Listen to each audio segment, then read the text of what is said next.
Sebuah video sekelompok santri menggagalkan pencurian sepeda motor beredar luar di media sosial. Aksi heroik itu diunggah ke Twitter dan viral hingga Instagram.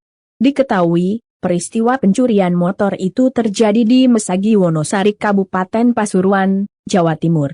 Video itu pertama kali diunggah oleh akun Twitter Husein Jafar Hadar @husenjafar pada 26 Januari 2022 malam. Di dalam video rekaman CCTV itu terlihat 4 orang santri memakai sarung, baju hijau lengkap dengan peci. Ketika melihat si pencuri beraksi, para santri langsung bergerak menggagalkannya. Bahkan saat salah satu pencuri akan kabur dengan sepeda motor, langsung disergap para santri.